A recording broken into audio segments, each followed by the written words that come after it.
Hey Wanderers, and welcome back to the Wandering Gamer Network Plays Kingdom Hearts 3. I'm Zack. And I'm Mandy. And okay, so we talked about this a little bit in our break, which is, so if you want to go just animated features, Moana was the last one in 2016 that was an original property, and not a sequel. When was Coco? Coco was before that? No, after that. Coco was 2017, so it was about a year later. Yeah. Almost exactly a year later. And then... But if you count the live action in there, Christopher Robin and The Nutcracker in the Four Realms both released at the end of 2018. So those would count as original properties, right? To but I don't us. think that's what we're really talking about because Kingdom Hearts is almost exclusively animated, Except for Pirates. Except for Pirates. So yeah, I think we're with animated. Also, could you imagine in the 5 years of development, Wreck-It Ralph came out, I think it was 2012. Could you imagine if Wreck-It Ralph had been in this? He's a summon. That's not enough. But okay, so then what's coming up is we have another sequel. We have Maleficent, Mistress of Evil, coming out this fall. Did you see the original one of those? Love that. I did. It was okay. I got where they were going with it, but the most interesting part of it to me was the very, very, very, very beginning of it, where it's only Maleficent. And even then, I wanted her to be more evil, which is what it feels like they're doing with this sequel, is they're giving her more evil stuff to do. I'm just like, I don't know how to put this. I want my bad guys to be bad guys. So there's this really interesting video by Lindsay Ellis where she talks about Disney villains, which I'm sure you've seen. Have I seen a Lindsay Ellis video? Right. But basically what it is they talk about the Disney villains, like the older ones, were just like pure evil. But the way that stories are being told now are like you need a more three-dimensional evil. So you can't just be evil for evil's sake. Like, that doesn't seem to work as much. Like, characters need motivation. So I get, but so it feels like with the retelling, which they did not have to do, but it feels like what they're trying to do is be like, oh, we're retelling it to show you that Maleficent does have a three-dimensional reason to be evil. I want you to watch this and tell me, look up how terrible it is. Uh-oh. Oh, no, are they doing the full song? You'll see. But bye, Elsa. It was really smart of Disney in this movie also, and you see this with Moana too, to do the kid versions. Yes. And I say smart because hello marketability. Because here's the thing is I love the little, I think it's the Animators Collection, where they do like dolls of the little... They're talking over the song. Who did the audio mixing? Y'all. Oh my god, I don't even want to talk over this because then it's like two people talking over a song. Jeez.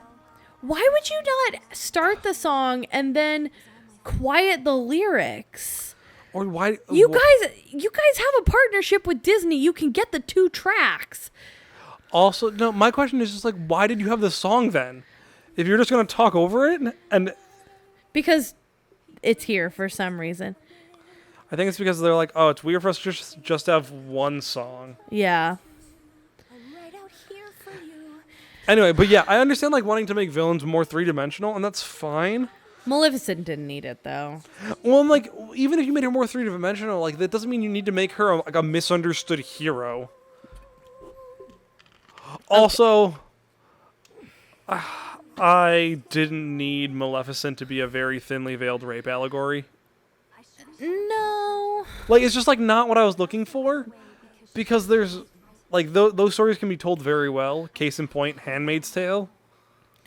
Yeah. And that does a very good job about being what it is, because it's not trying to pretend to be something different and like be family friendly. Maybe. Yeah, it does make a huge difference when, oh my gosh, please don't relate Elsa to Riku. I hate this so much. Anyway, that is an issue with like keeping the family friendliness of Disney's brand in something while being like, we're gonna make this deep. It's like, well, maybe just make it PG-13 or R-rated, and then you can actually go into something like this. I don't know. Oh no, Olaf's arm! He's dead. Well, it is a stick, but it's Olaf's arm. He's falling apart again. Oh good. That's the next task, is find all pieces of Olaf. He's a snowman. Put him back together. Hey, he's fine. Why didn't you sing about it like you sang about everything else? Okay, anyway. Then the next... So after Maleficent sequel, we have Lady and the Tramp, which is Disney Plus, so that doesn't really count. But I'm totally down with watching dog movies. So, sure. Then we've got Frozen sequel this fall, which... I'm mildly interested in. I'm not, for the point that I stated earlier, where I want Elsa's powers to have some definition of what they actually are. Well, I kind of wonder if they'll explore that. Like, Maybe. That would be something that would actually be interesting. So I'm gonna tentatively. I probably will not see it in theaters, only because for many reasons, but mostly because I have only a certain amount of movies that I can go and see, and I don't think that'll be one. However, I am super excited about the next Pixar movie that is scheduled to come out. That is a new property, which is Onward. Oh, that looks so good. That looks amazing. It also has Tom Holland and Chris Pratt. I am down. I'm so excited. Oh my gosh, it's just not letting me click it half the time. I am so ready for it. That's the kind of fantasy that I love. Yes. So I'm down. Then after, and that is early 2020. Then we got another live action remake with Mulan. Have you seen the trailer for that? Yes. It looks bonkers. It looks like a bad kung fu movie. And I'm really confused why they were just like, oh no, we're like making a serious war movie. Fine, fair. And then they have like kick flips where she like dodges an arrow by flipping over it. You know? Yeah. Like, I don't mind you saying like we're trying to do something more serious. Yeah, but then actually do it. Right. Don't lie to me. Yeah. Oh my gosh. Oh my. You guys all know who has the nose. It's the one that eats carrots. And Oh my gosh. Okay. So then, after Mulan, we have Artemis Fowl, which I haven't thought of that in years. I forgot they were making that, actually. I did too. That's supposed to come out also early 2020 and is live action. Then we have another Pixar movie with Soul, which they've only released the logo for, but it's animated fantasy comedy. Okay. Whatever that means. Premise. Ever wonder where your passion, your dreams, and your interest comes from? What is it that makes you you? Soul takes you on a journey from the streets of New York City to the cosmic realms to discover the answer to life's most important questions. I don't know what that means, but it's Pixar, and it's an original Pixar, and it sounds It sounds like Inside Out, and I am down. It sounds like Inside Out meets Coco. Sounds like Inside Out meets Well, I mean, that's what Coco was all about, like finding out who you are by like traveling to a different plane of existence, you know? I was also gonna say it kind of sounds a little bit like Onward with the fantasy. Yeah, I am interested. I'm down. I'm basically down for most Pixar. So, and so Onward seems like a fun fantasy, which is awesome.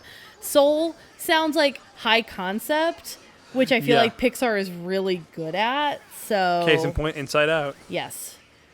Such You a want to good know what was movie. a really just good movie? Wreck-It Ralph, man. Wreck-It Ralph is a great movie. So we watched the second one. Oh, did you? I still haven't seen the second one. It is not bad by any stretch. Like, it is a good movie. It's a good sequel. It's just not like. But the it didn't first one top was it. so good. Yeah.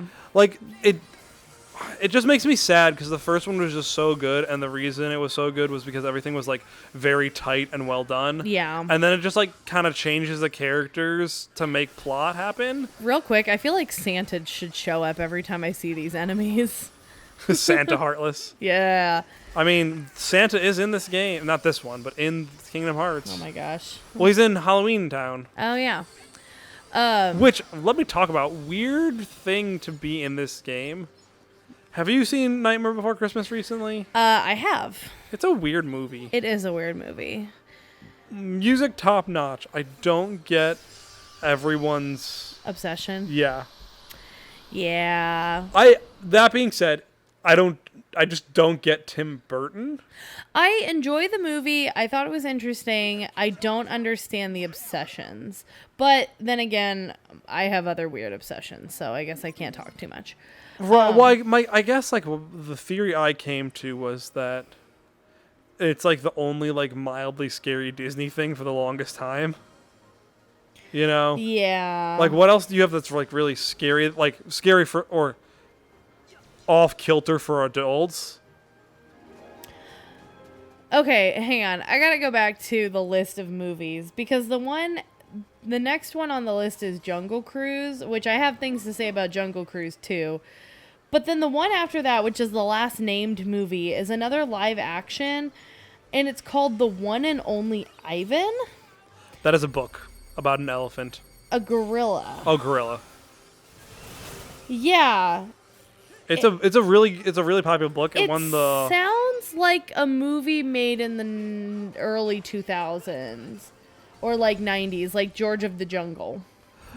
apparently I think it's won like maybe a Pulitzer Prize. Really?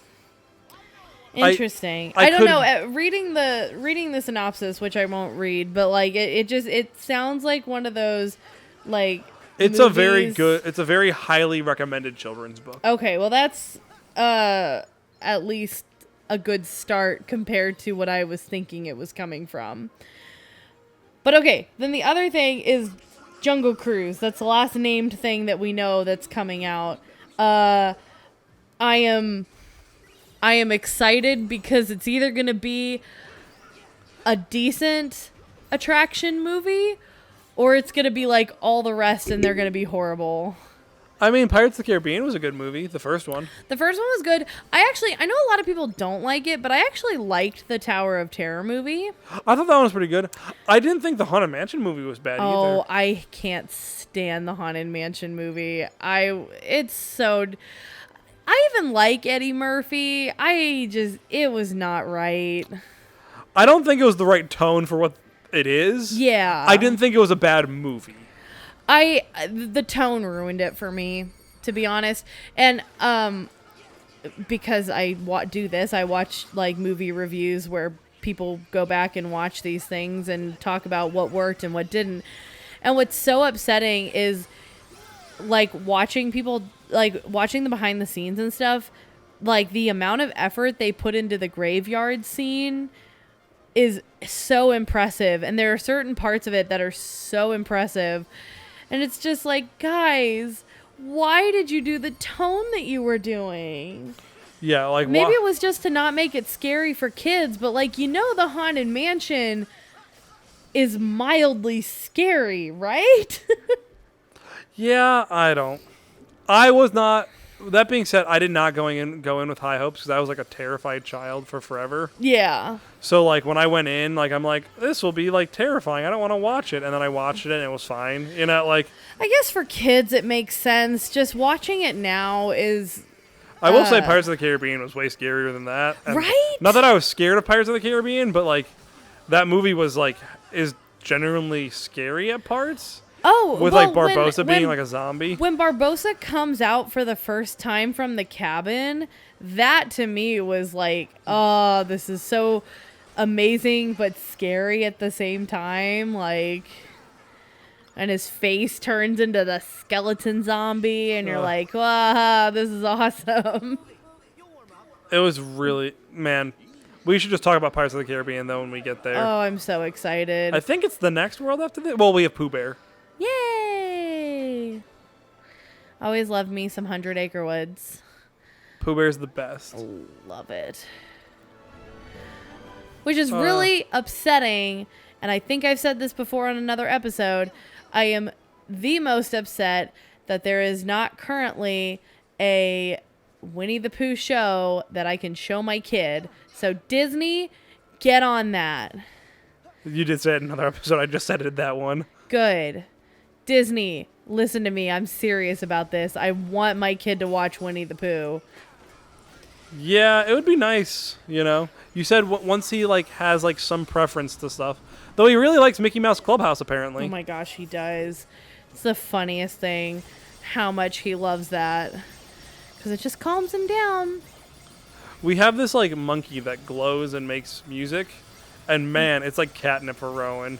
Like he'll be fussing and then we'll turn the music on. And it is like the most soothing music you can imagine. But then he just like sits there like calmly for a little bit. It doesn't last forever, but it lasts a good chunk. Oh, I finally did something that I was going to try to avoid for a while, but at some point I just caved. I downloaded a kids app on my phone.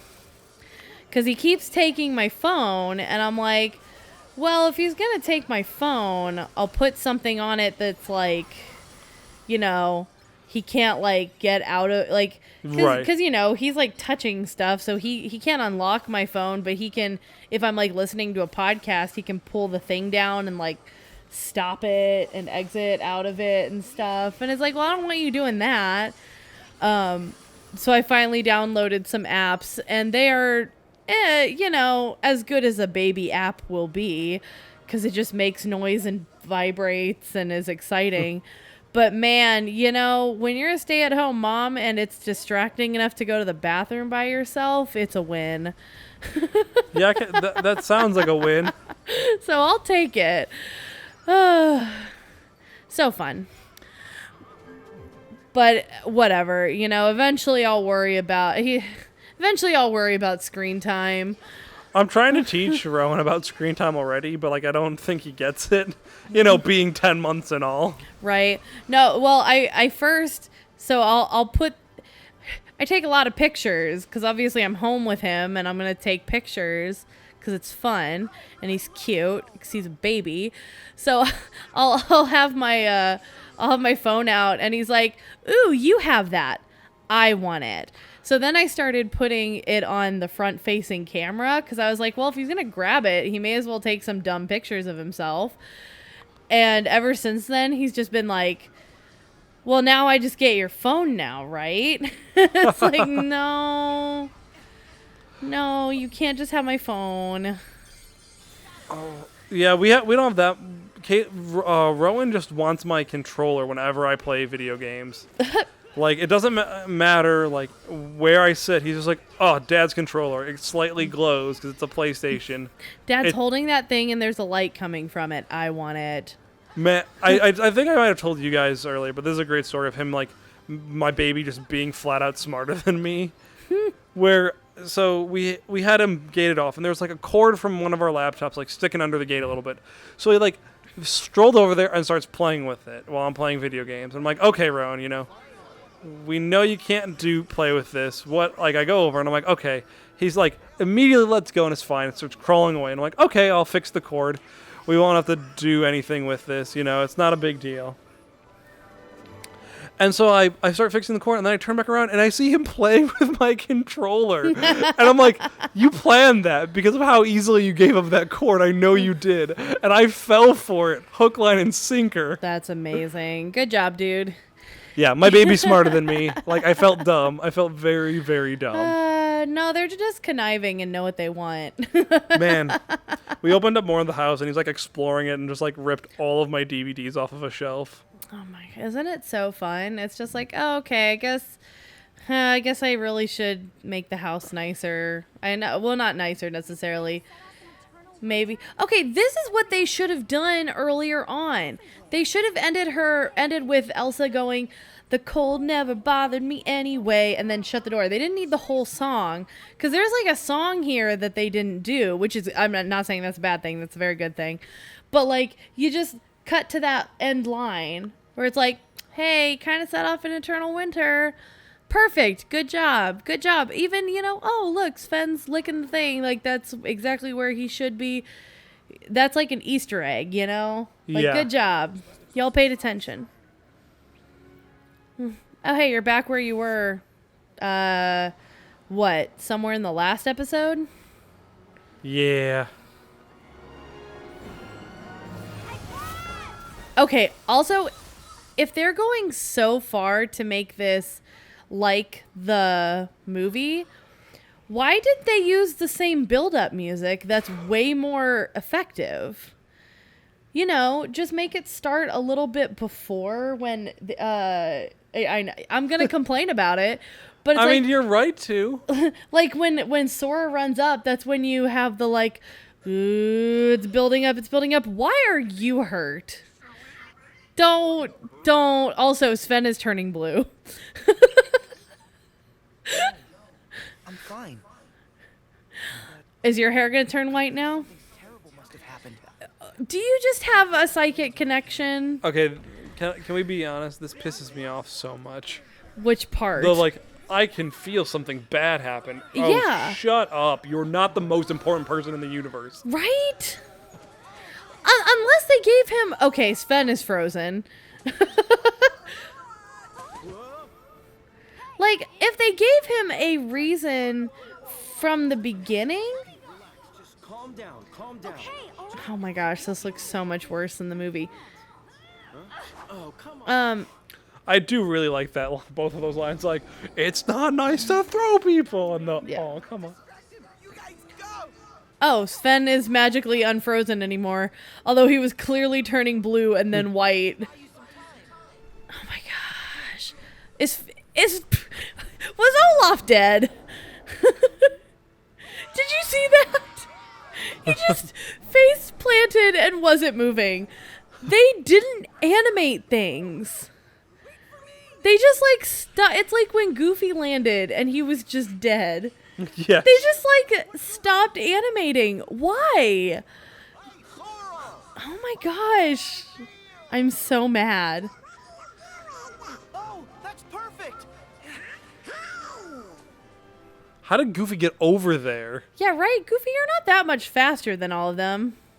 Especially with those, like, big feet just flopping everywhere. Like, flippers. Okay,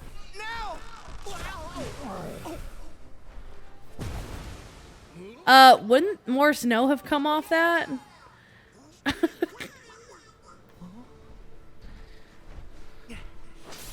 Bring it, Snowball. Cool. I guess we'll fight him.